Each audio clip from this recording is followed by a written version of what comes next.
its tracks and put paid to Rommel's last hope of a breakthrough. Now, 7 weeks on from Halfa, it was time for a retrained, revitalised and strengthened 8th Army to attack in turn. All through the long summer months, both sides had continued to lay mines, so that vast fields of these deterrents, mostly of the anti-tank variety, lay buried in the sand all along that 40-mile stretch of the line, in an invisible but deadly barrier.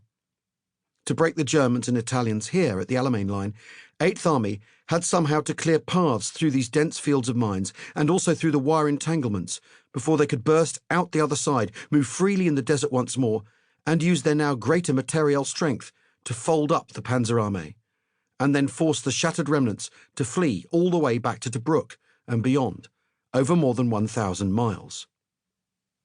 So much desert, so much space for manoeuvre, but here, in the eastern lee of the Low Mitteria Ridge, Lieutenant Semkin and his fellow tankmen of the Nottinghamshire Sherwood Rangers Yeomanry were pegged in on this second morning of the battle, with almost no room for manoeuvre at all, and with scant protection.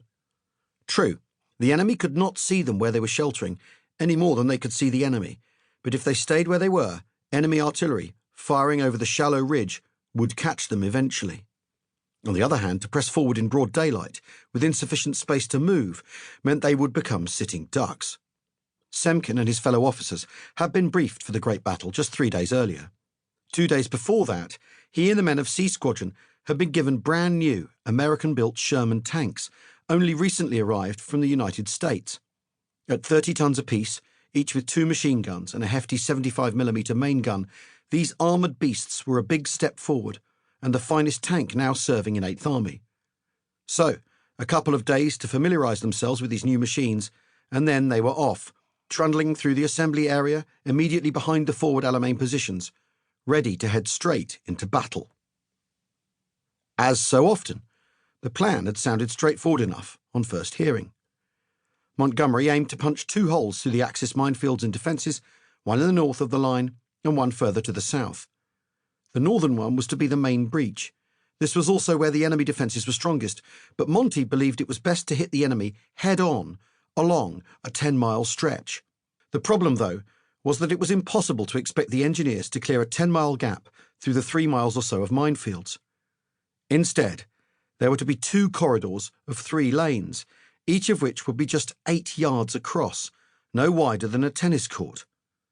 The RAF would heavily bomb enemy positions in the days before the battle, which would then open with a barrage of 908 guns at exactly 9:40 p.m. on the night of Friday, the 23rd of October.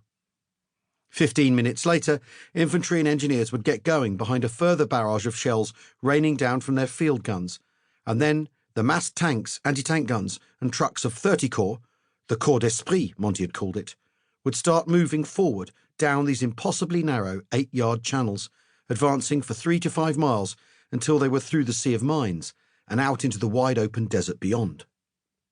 That Friday night, the 3 squadrons of the Sherwood Rangers, A, B and C, with headquarters squadron following, had moved up through the dark to the final assembly areas.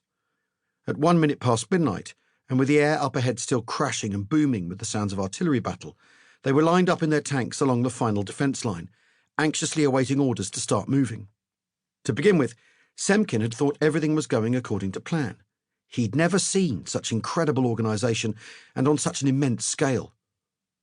Although still very young, he had been with the Sherwood Rangers since 1940, having joined them in Palestine when they were still a mounted cavalry regiment, complete with horses.